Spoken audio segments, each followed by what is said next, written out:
Coming off strong from Mario RPG, one of Squaresoft's most original and successful games for the Super Nintendo, the company was at a turning point. In 1994, Squaresoft would have to make a choice that would define the future of the company with the next generation of game consoles. Would they stay a part of the Nintendo family and continue to produce cartridge-based games for the soon-to-be-released Nintendo 64? Or would they branch out and adopt Sony's CD-based technology, beginning a new chapter with the PlayStation? Staying with Nintendo would ultimately mean that there would be very little innovation in Squaresoft's games. At the time, many of Nintendo's loyal third-party game designers began to look elsewhere towards the end of the Super Nintendo's lifespan for bigger opportunities. After the fallout from the failed Nintendo-PlayStation collaboration between Ken Kutaragi and then Nintendo president Hiroshi Yamauchi, word had spread throughout the game design community that Nintendo had become an overconfident bully, with them owning more than 50% of the gaming market over Sega. With Ken Kutaragi moving forward with Sony to create the new standalone game system solely titled PlayStation, game designers viewed Sony's system as a sort of liberating council where their games could retain more creative control and bigger possibilities. Sony's promises of advanced 3D hardware within the PlayStation would allow Squaresoft to delve into bigger possibilities, free from the ever-present shadow of Miyamoto games that only ever seemed to achieve full-scale support from Nintendo. The time had come. Squaresoft, being a loyalist to Nintendo for many years, felt it was time to part ways and finally be able to fully express their creative abilities and begin a new chapter for the company with the PlayStation. They would do so with a game entry into the fighting genre. That fighting game was to be Tobal No.1. It would also be Squaresoft's first fully rendered 3D game to run on a 32-bit gaming console. This is Tobal No.1 for the PlayStation. Released in 1996, Tobal No.1 would involve two main creative forces that would see its development through from beginning to end. The main force would be Dream Factory, who would develop the game under Squaresoft, and the other would be industry veteran Seiichi Ishii, who was responsible for the game mechanics in such fighters as Virtua Fighter for the Sega Saturn, along with Tekken for the PlayStation. With Dream Factory's eagerness to impress Sony and Squaresoft with their first ever developed video game, along with the experience of Ishii's success at creating memorable and intuitive fighting game mechanics, this seemed like the perfect formula that Squaresoft was looking for. All of this was reinforced with a unique visual style and character design crafted by Akira Toriyama. Toriyama was previously responsible for the look of the Chrono Trigger characters for the Super Nintendo in a previous collaboration with Squaresoft, but most notably, he is famous for the character designs in the Dragon Ball franchise. Unlike Virtua Fighter and Tekken, Tobal No.1 would command a more colorful, vibrant visual style that would feel more situated in a sci-fi fantasy world that would separate it from the more grim, darker fighters like the ones that had currently been released for the PlayStation. This was a team that was striving to be noticed by PlayStation gamers. Squaresoft even went so far in this by adding a separate demo disc for the soon-to-be-released Final Fantasy VII to sweeten the deal when purchasing Tobal.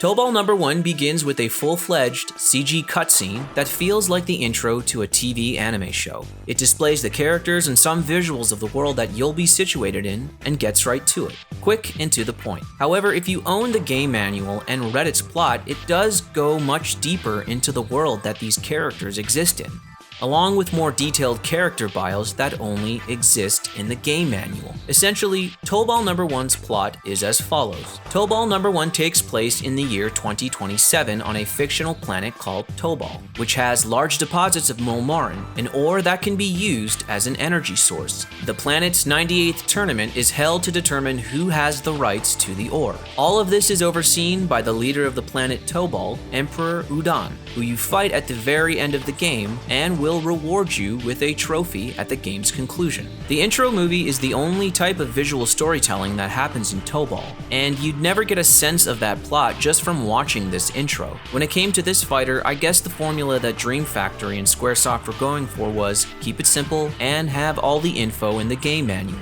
Emperor Udan. What a guy. Name me another boss who gets defeated by you and is such a good sport about it that he gives you a trophy and his planet's natural resources as a reward after being defeated. Side note, I also love how his bodyguards are dog soldiers. Getting a very Star Fox 64 vibe here, and I'm down with it. Tobal No.1 is broken up into a tournament mode, 2-player versus mode, and the quest mode, which makes it significantly unique to other fighting games, which we'll get to at a later part of this review. Like most fighting games I play for the first time, I usually select a character that looks the most appealing to me and start the game from there. The great thing is that most of Tobal's characters are incredibly charming and appealing, so you'll have no issues with gravitating towards a certain character of your liking. Where Tekken and Soul Blade have a deep focus on a brawling style of combat with weapons and martial arts, Tobal feels more than anything like a close combat jiu-jitsu style fighter, where you'll get to grab and throw your enemies at times.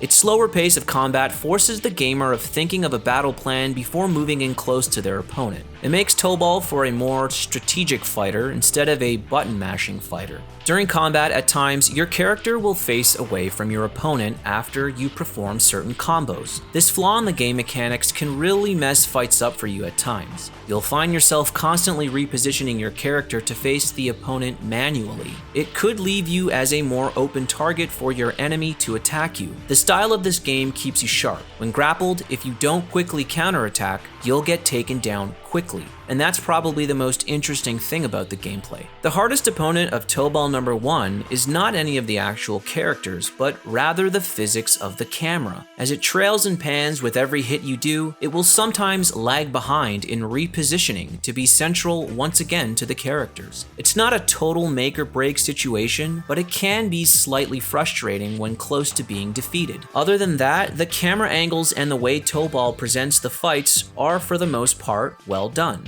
The only real personal issue I had with the fighting style is that the enemy doesn't take any damage when they block your punches or kicks. Of course, neither will your character take any damage from blocking either, but all of the other fighting games at the time took away at least some of your life bar from blocking. Tobal completely disregards this and sets itself up for being a blocking match rather than a fighting match with the AI at times, which does slow down the gameplay slightly. There needs to be some consequence for being a coward who just blocks, right?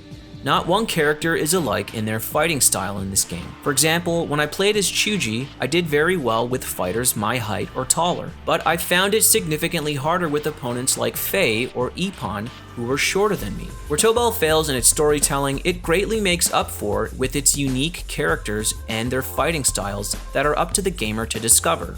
Also, this dude is so huge that he covers his own life bar. Remember, that's just how fighting games were in 1996. Visually, Tobal is beautifully rendered at 60 frames per second and lives up to a more fantasy sci-fi based fighter with its rolling sand dunes, futuristic city landscapes, and Cloud City to name a few. The lazy one-for-all ending in Tobal can easily be excused by the gamer only because the gameplay itself is first and foremost in this fighter. The most unique thing about Tobal No.1 that pushed it in breaking out of a formulaic fighter was the game's quest mode. The quest mode in Tobal presents itself as a different game entirely, where you'll get to travel through 30 dungeons where it acts as more of a platformer game, but still uses the game's fighting engine when it comes to one-on-one fights when you meet enemies throughout sections of the dungeon's mazes. It goes without saying that this is easily the most ambitious part of the game. It completely separates it from the other fighting games that were available on the PlayStation in 1996. Even so, the quest mode almost hurts the game's reputation after you play the well-crafted tournament mode. The quest mode is a very clunky, delayed experience. Only the hardcore of Tobal fans will go through all 30 levels, or the most patient of gamers. The quest mode in its uniqueness doesn't really offer the gamer a good time, as it will feel a bit frustrating in all the running and jumping that doesn't feel thoroughly fleshed out by the developer. After completing all the levels, you will unlock additional characters in the game that you'll get to use in the tournament mode afterwards. So the quest mode isn't entirely flawed or a waste of time. All pessimism aside for the quest mode, Dream Factory should be given kudos for it. I was reminded of a similar experience that resembled Tobal's quest mode when playing the more recent Mortal Kombat XL. In Mortal Kombat XL's Crypt mode, it presents itself as a first-person experience. You'll go through obstacles and puzzles to unlock items and costumes that you can later use in the game. So hey, maybe Tobal was the originator. Let's not let the clunky quest mode get in the way of Tobal being a good fighting game. The The quest mode is a very nice extra if you're looking to get those unlockable characters and you have the time to delve into this category of the game. Now, I can't talk about Tobal No.1 without quickly mentioning its Japan-only sequel, Tobal 2. I've had the opportunity to play it as a ROM on an emulator, and I will say this: it is improved in almost every way. The graphics are better. There are an additional 2 characters you'll get from the menu screen. The quest mode is slightly more polished, and you can now use magic on your opponents in the gameplay. Except Chuji's weirdly elongated neck now makes him look like a roided up reptilian, but that's besides the point. The sequel is exactly what it needed to be, which was an overall improvement on what was already good. Not getting the sequel released in North America makes it all the more frustrating, but we only have Sqauresoft to blame for this. Tobal truly had the potential to be a reoccurring game franchise in Squaresoft's library. It does seem disappointing that Tobal's lifespan was cut short, although this was not uncommon from Squaresoft. Games like Einhander, Xenogears, and Bushido Blade 2 were some of the games that Squaresoft never revisited after they were made. Maybe both Squaresoft and Dream Factory got bored of the franchise. With the box office bomb of a release that was the Final Fantasy movie, and the mediocre reviews of The Bouncer, Squaresoft's first PlayStation 2 game, Squaresoft went into an all-out panic mode during its PlayStation 2 era, and would sadly only focus on games that were a sure financial success in order to avoid any further hardships. Sadly, this strategy would force Squaresoft into merging with the game company Enix, and would see the company starting a new chapter as Square Enix. Tobal No.1 is one of the most unique fighting games to ever come out on the PlayStation. For a brief moment in the PS1's lifespan, Squaresoft truly got to experiment with different game genres and unique titles. There was truly something special about that time for the company in the years of 1996 to 2000. One could even define it as the golden age of Squaresoft. When I think of Tobal, I think about the uniqueness and potential that is Squaresoft. I mean, Square Enix. Maybe one day we will get a Tobal 3, or a Bushido Blade 3, or even a new Parasite Eve game for that matter. There was no denying that Squaresoft was one of the most influential and important developers at one point. Here's hoping that Square Enix hasn't forgotten about all those original titles that they were responsible for in the past, and with future game consoles, they take the risks and creative freedom that they were so respected for in their golden age as Squaresoft.